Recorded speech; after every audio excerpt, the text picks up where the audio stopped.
Hello guys, welcome back to my channel. आज हम करने वाले हैं लीड कोड का problem number 88, merge sorted array. तो ये जो प्रॉब्लम है, ये मतलब है तो इजी टाइप की प्रॉब्लम है, बट ये प्रॉब्लम बहुत अच्छी है क्योंकि ये आपको बहुत अलग तरीके से सोचने के लिए बाउंड करती है। तो देखो यहाँ पे हमें पहले प्रॉब्लम स्टेटमेंट हम समझ लेते हैं क्या है इसकी प्रॉब्लम स्टेटमेंट। प्रॉब्लम स्टेटमेंट ये है कि नम्स 1 एक एरे गिवन है, हमें नम्स 2 एरे गिवन है, m=3 एंड n=3। ठीक है, m=3 का मतलब इसके अंदर 3 एलिमेंट है, बट हमें तो 6 एलिमेंट दिख रहे हैं क्योंकि 0 0 0 को हमें काउंट नहीं करना है क्योंकि 0 0 0 इस एरे के एलिमेंट नहीं है। और जो नम्स 2 में है, नम्स 2 में हमारे पास n=3 है और ये भी 3 एलिमेंट है, तो नाम है मर्ज सॉर्टेड एरे। तो ये एरे भी सॉर्टेड है, ये एरे भी सॉर्टेड है अगर आप इन जीरो को छोड़ दो तो। ठीक है ना। तो हमारा काम ये है कि हमें इस नम्स 2 को इसके अंदर मर्ज करना है, नई एरे नहीं बनानी है, हमें हमें इसको इसके अंदर ही मर्ज करना है। ये 0 0 0 की जगह पे हमें ये सारे नंबर्स डालने हैं और जो फाइनल सॉर्टेड एरे होगी वो क्या होगी, वो होगी 1 2 2 3 5 6 आफ्टर मर्जिंग। ठीक है, तो ये हमें रिटर्न करना है। रिटर्न नहीं करना मतलब हमें इसको ऐसा करके छोड़ देना है क्योंकि इसमें हमें कुछ भी रिटर्न नहीं करना। ठीक है ना। तो प्रॉब्लम स्टेटमेंट हमने समझ ली है, अब करते हैं इस प्रॉब्लम को। देखो, सबसे पहली अप्रोच की बात करूँगा आपसे मैं। ठीक है, ये जो अप्रोच है ये सबके दिमाग में आती है कि ये हम क्या करेंगे, लास्ट के 3 खाली है ना, मतलब कि लास्ट के उतने ही खाली हैं जितना कि इसका साइज़ है, ताकि हम इसको उसके अंदर डाल पाए। तो ठीक है ना, यहाँ से पकड़ लेते हैं। एम हमें दिया ही हुआ है, एम एक फॉर लूप हम चला लेंगे, for int i equal to m से i less than m plus n तक और आई प्लस प्लस। ठीक है, ये मैं आपको बिल्कुल बेसिक अप्रोच बता रहा हूँ जो हमारी ब्रूट फोर्स अप्रोच है। तो इसके बाद हम क्या करेंगे, नम्स 1 आई के अंदर डाल देंगे नम्स 2, लेट्स से यहाँ पे या फिर ज़्यादा दिमाग नहीं लगाते, आई माइनस एन ही कर देते हैं। ठीक है, आई माइनस एन, इससे भी हमारा काम जो है वो बन जाएगा क्योंकि आई माइनस एन करने पे क्या होगा कि यहाँ से 3 से चलना शुरू होगा, बट यहाँ पे तो ये 0 को पॉइंट करेगा। ठीक है, 3 4 5 एंड 5 में से फिर ये लास्ट कहाँ तक जाएगा, ये लास्ट 5 तक जाएगा आई, और 5 माइनस 3 इज़ 2, तो ये भी लास्ट 2 तक चला जाएगा। बिल्कुल सही है, थोड़ा बहुत इंडेक्सेस के साथ हमने काम किया है। और जैसे ये आ जाएगा तो यहाँ पे क्या आ जाएगा, 1 2 3 2 5 6, और एक बार ये आ गया तो फिर अपना तो सेम है, सॉर्टेड ही चाहिए ना। तो एरेज डॉट सॉर्ट, और जो भी हमारा ये नम्स 1 है इसको हमने सॉर्ट कर दिया। एक तो अप्रोच ये हो गई, बिल्कुल यूज़ कर सकते हो आप इसको, कोई प्रॉब्लम नहीं है। बट प्रॉब्लम ये है इसके अंदर, प्रॉब्लम ये है कि हमें ऐसे नहीं करना। ऐसे जो टाइम कॉम्प्लेक्सिटी आ रही है वो आ रही है big O of n log n. ठीक है, तो टाइम कॉम्प्लेक्सिटी भी इतनी बुरी नहीं है, पर ऐसे हमें इसलिए नहीं करना क्योंकि अगर आपने ऐसे कर दिया तो आप मुझे ये बताओ कि फिर इसका क्या फ़ायदा। ये जो आप कर रहे हो, ये क्वेश्चन ये क्यों कर रहे हो, ये आप इंटरव्यू के पर्सपेक्टिव से कर रहे हो, ये आप सिर्फ करने के मोटिव से नहीं कर रहे हो। तो इंटरव्यू में तो आपसे वो बिल्कुल सेटिस्फाइड नहीं होगा ये ऐसे करने से, क्योंकि ये तो उसको भी आता है। 1 2 3 यहाँ पे सॉर्टेड है, ये सॉर्टेड है, आपने इसके सॉर्टेड होने का कोई यूज़ नहीं किया। ठीक है, आपने ये जो नम्स 2 है ये भी सॉर्टेड है, तो आपने इसके भी सॉर्टेड होने का कोई यूज़ नहीं किया अपनी अप्रोच के अंदर। आपने अगर ये सॉर्टेड नहीं भी होते, 2 3 1 1 3 2 3 2 1 ऐसा होता, और ये भी 5 2 6 6 2 5 कुछ भी होता, तो आप तब भी इसके अंदर डाल देते और दोबारा आंसर क्या आता, सॉर्टेड आ जाता। तो there is no benefit of sorting in nums 1 and nums 2। तो हम उसका बेनिफिट कैसे ले सकते हैं, आपको इस बारे में सोचना है। ठीक है, तभी आपकी अप्रोच अच्छी बनेगी। तो फिर से समझते हैं इसका अप्रोच 2 क्या है, जो कि अच्छा अप्रोच है। Big O of n time लगेगा इसके अंदर, 0 0 0 एंड 2 5 6। ठीक है, तो चलो देखते हैं। ये हमारे पास 2 एरे गिवन है। अब ये आप लोग ध्यान से समझना, ठीक है, क्योंकि ये ज़रूरी है। चलो यहाँ से ट्रैवर्स करना शुरू करते हैं। यहाँ से क्यों कर रहे हैं, कौन बताएगा आपको कि हमें यहाँ से ट्रैवर्स करना है। यहाँ से इसलिए कर रहे हैं क्योंकि देखो ये सबसे बड़ा एलिमेंट है। हम छोटे के लिए कंफर्म नहीं है कि छोटा वाला इधर आएगा या नहीं आएगा, बट बड़े वाले के लिए हम कंफर्म होते हैं कि जो ये वाला एलिमेंट है वो इन सबसे बड़ा होगा, पहली बात। ठीक है, और अगर हम यहाँ से फिल करना शुरू करते हैं, फिल यहाँ से करना शुरू करते हैं, तो ये कि इस बात की क्या गारंटी है कि ये वाले जो एलिमेंट्स हैं हमारे, ये वाले जो नम्स 1 के अपने एलिमेंट्स हैं 0 को छोड़ के, उनमें से कोई बड़ा नहीं होगा इससे, क्योंकि अगर इससे बड़ा हो गया तो देखो इन सबसे बड़ा हो ही जाएगा। ठीक है, नम्स 2 के बाकी एलिमेंट से वो बड़ा हो ही जाएगा। तो मतलब ये हो गया कि जो मर्ज्ड एरे आएगी वो उसमें सबसे बड़ा होगा।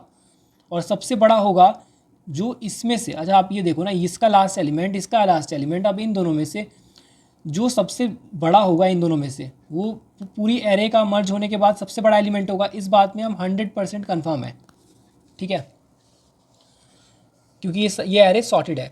तो देखो 6 और 3 में जो बड़ा है उसको यहाँ बिठाओ, तो 6 को हमने यहाँ बिठा दिया, ठीक है। तो इसका एक एलिमेंट का काम तो हो गया। अब एलिमेंट अब पॉइंटर आ गया यहाँ पे, क्यों आ गया, इसका काम हो गया, ये फिक्स है, 6 यहीं आएगा। 5 और 3 को वापस कंपेयर किया, चलो ये तो नहीं बैठ पाया, मतलब ये वाला इसके टाइम में तो नहीं बैठ पाया, बट 3 और 5 में देखते हैं कौन सा बड़ा है। अब इन दोनों में से जो बड़ा होगा वो कहाँ बैठेगा, वो इसके नेक्स्ट में बैठेगा ना, क्योंकि वो फिर इससे तो छोटा ही होगा, क्योंकि एरे सॉर्टेड है, ठीक है ना।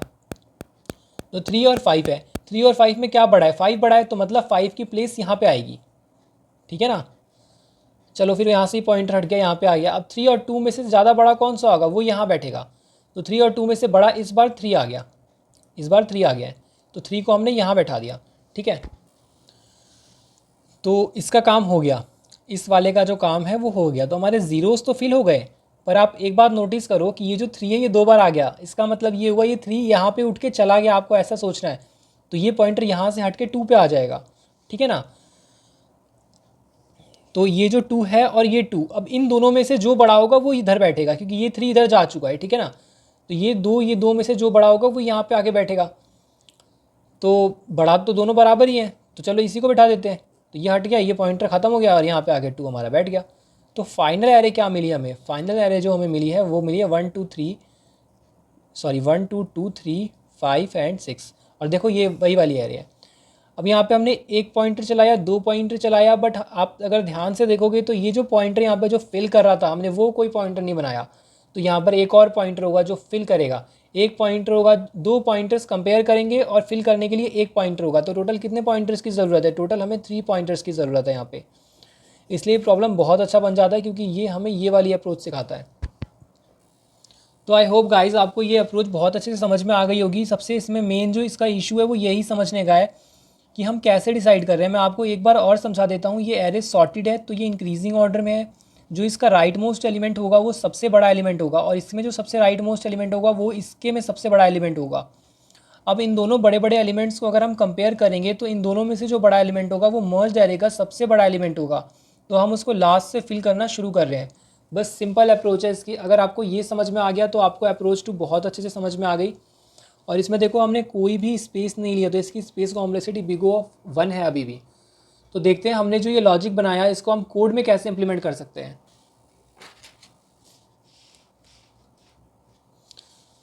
तो ये हमारी क्लास है और क्लास के अंदर हमें ये मर्ज फंक्शन दिया हुआ है, ठीक है। और nums1 हमारा एरे हो गया, एम इसका साइज़ हो गया, मतलब एग्जैक्टली इसका साइज़ नहीं है क्योंकि साइज़ तो ज़ीरोज़ को काउंट करने पे होगा। nums1 का साइज़ क्या होगा, m + n, बट m दिखा रहा है कि इसके अंदर इसके अपने एलिमेंट्स कौन से हैं, जब nums2 इसके अंदर नहीं आया, ज़ीरो को छोड़ के। nums2 एक एरे है और n इसका साइज़ है, ठीक है।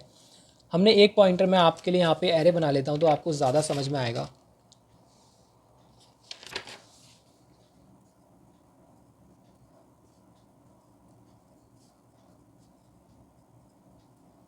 ठीक है, ये हमारे दोनों एरे हो गए। This is nums1 and this is nums2, ठीक है। तो आई पॉइंटर कहाँ बिठाया हमने, m-1 पे। m क्या था हमारे पास, m था 3, n क्या था, n था 3। तो m 2 हो जाएगा, यहाँ पे i जो है वो 2 पे आके बैठेगा, तो मैं i को यहाँ बैठा देता हूँ, ठीक है। और j को कहाँ बैठाता हूँ, j को यहाँ बैठा देता हूँ, ठीक है। ये भी 2 पे आके बैठ जाएगा इस पर। और k कहाँ बैठेगा, k बैठेगा 3 + 3 6, 6 - 1 इज़ 5, सो 5 यहाँ पर बैठेगा k, ठीक है। तो आपको ये समझ में आ रहा होगा कि i और j जो है वो कंपेयर करने वाले पॉइंटर्स हैं, और जो ये k है ये फिल करने वाला पॉइंटर है, जो एरे के एलिमेंट्स को फिल करता हुआ आगे जाएगा, ठीक है ना। अच्छा, j अपडेट कब होगा, j के अपडेट होने की कंडीशन समझो। j तब अपडेट होगा जब j का एलिमेंट बैठ जाएगा, ठीक है। और i कब अपडेट होगा, जब i का एलिमेंट बैठ जाएगा, ठीक है ना। इतना आपको समझ में आता है। और k कब अपडेट होगा, जब यहाँ पर कोई भी एक एलिमेंट बैठ जाएगा, मतलब k will update in every case, k her case में अपडेट होगा कंपैरिजन होने के बाद। i अपडेट होगा जब i का एलिमेंट बैठेगा, j अपडेट होगा जब j का एलिमेंट बैठेगा। तो आपको बिल्कुल क्लियर हो गया। अब आप इसको समझो, यहाँ पे क्या लिखा हुआ है, while i is greater than equal to 0, j is greater than equal to 0। बिल्कुल ट्रू है, जब तक ये अपने इंडेक्सेस के अंदर रहेंगे तब तक लूप चलेगा, ठीक है। nums1 i बड़ा हो गया nums2 j से, nums1 i बड़ा हो गया nums2 j से, तो बैठेगा कौन, nums1 i बैठेगा, ठीक है ना। लास्ट से भर रहे हैं तो सबसे बड़े वाले को बैठाएंगे। तो के पोजीशन पे हमने फिल कर दिया आई वाले एलिमेंट को और आई को हमने डिक्रीज़ कर दिया क्योंकि आई का काम हो गया। अब अगर ये नहीं है, अगर जे वाला बड़ा हो जाता है तो जे वाला बड़ा हो तो जे वाले को हमने फिल कर दिया और जे वाले को अपडेट कर दिया, ठीक है। और इन दोनों में से हो चाहे कुछ भी, के वाला एलिमेंट तो फिल होगा ही, तो इसको हम अपडेट हर बार करेंगे, ठीक है। अब ये स्टेप किस काम का है? अब आप कभी सोचो कि ये जो आई है ये चलते चलते चलते चलते लास्ट में आ जाए, यहाँ तक आ जाए, बट जे फिल ना हो। ये कब हो सकता है? जब आई वाले सारे इससे बड़े हों। मैं आपको इसका एग्जाम्पल भी लेकर समझाऊंगा कि ये वाला केस कब आएगा, ठीक है। गाइस अगर आपको वीडियो लंबी लगती है तो आप टेंशन मत लो, आप सिर्फ उसी पार्ट को समझ लो जो आपको समझना है, बाकी आप खुद से भी ट्राई कर सकते हो। 1 2 3 0 0 0 2 5 6, ठीक है। तो हम इसको अब ड्राई रन करके देख लेते हैं। यहाँ पर आई है, के है, जे है। तो देखो nums1 i is greater than nums2 j, क्या ये है? nums1 i क्या ग्रेटर देन है nums j से? नहीं, nums j बड़ा है तो ये वाला चलेगा। तो nums1 के k पे हम ये डाल देंगे 6 वाला, ठीक है। 6 डाल दिया, एग्जैक्टली वही लॉजिक है जो मैंने आपको पीछे समझाया है। कौन अपडेट होगा? जे अपडेट होकर यहाँ पे आ जाएगा और के अपडेट होकर यहाँ पे आ जाएगा, ठीक है। अब देखो क्या है, अब अगली आइट्रेशन में क्या होगा? दोबारा कंपैरिजन होगा, क्या 3 और 5 में से कौन सा बड़ा है? जे वाला बड़ा है, तो जे वाला बड़ा है तो यही होगा। तो जे अपडेट होकर यहाँ पे आ जाएगा और के अपडेट होकर यहाँ पे आ जाएगा और यहाँ पे क्या फिल हो जाएगा? यहाँ पे 5 फिल हो जाएगा, ठीक है। अब देखो 3 और 2 में से कौन सा बड़ा है? ये वाला बड़ा है, तो जो आई वाला है वो के वाले को मिल जाएगा और यहाँ पर 3 आ जाएगा, के अपडेट होके इधर आ जाएगा, ठीक है। और आई अपडेट होके यहाँ आ जाएगा। इस बार जे अपडेट नहीं होगा। फिर देखो, फिर 2 और 2 में से कौन सा बड़ा है? आई बड़ा नहीं है, ठीक है, जे बड़ा है, ठीक है। मतलब जे सॉरी बराबर है, तो बड़े के लिए ये वाला रन करेगा और छोटा या फिर बराबर के लिए अगर आई छोटा या बराबर होता है तो जे वाले को देंगे। तो जे हट गया, यहाँ पे आ गया और यहाँ पे आ गया हमारे पास 2, ठीक है। तो देखो जे अब यहाँ पर आ चुका है, -1 हो चुका है, तो अब लूप नहीं रन करेगा, अब लूप यहाँ से ब्रेक हो जाएगा।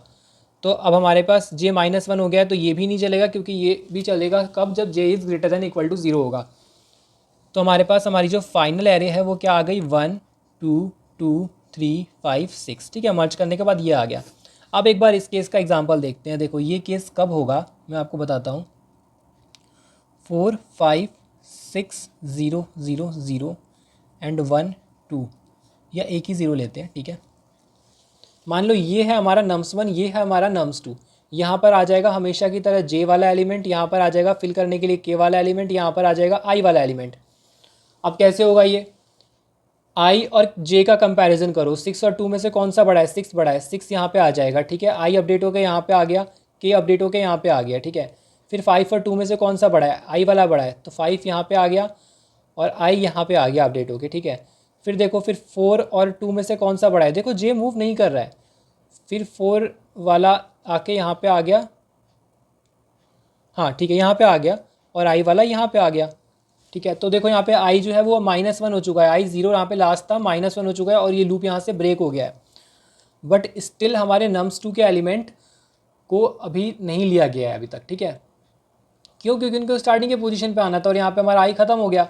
तो इसलिए हमने इस कंडीशन के लिए ये वाली कंडीशन लिखी है कि अगर हमारा जे में एक भी एलिमेंट बच जाता है, अगर हमारे nums2 में कोई भी ऐसा एलिमेंट बच जाता है जो कि अभी तक नहीं आया है, तो उसको लेने के लिए हमने क्या किया है? ये वाले लूप का यूज़ किया कि अगर जे ग्रेटर दैन इक्वल टू 0 है, अगर सारे आ गए तो जे -1 हो जाएगा, बट अगर j is greater than equal to 0 है तो क्या करेंगे? nums1 ये के से दोबारा फिल करना स्टार्ट कर देंगे। देखो के यहाँ पे आ जाएगा फिल होके, फिर के यहाँ पे आ जाएगा, ठीक है।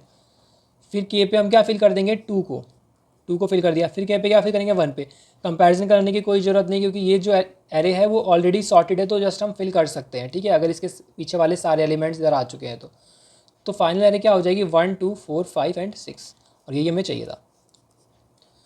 बात कर लेते हैं इसकी टाइम कॉम्प्लेक्सिटी की। जो टाइम कॉम्प्लेक्सिटी होगी इसकी वो होगी बिग O ऑफ n, क्योंकि देखो हमने यहाँ पे एक लूप का यूज़ किया, यहाँ पर भी एक लूप का यूज़ किया है, ठीक है। n + m कह सकते हो आप। और जो स्पेस कॉम्प्लेक्सिटी होगी वो होगी बिग O ऑफ 1, ठीक है। तो गाइज़ ये थी आज की वीडियो। अगर आपको वीडियो हेल्पफुल लगी हो तो वीडियो को लाइक करें और चैनल को सब्सक्राइब कर लें।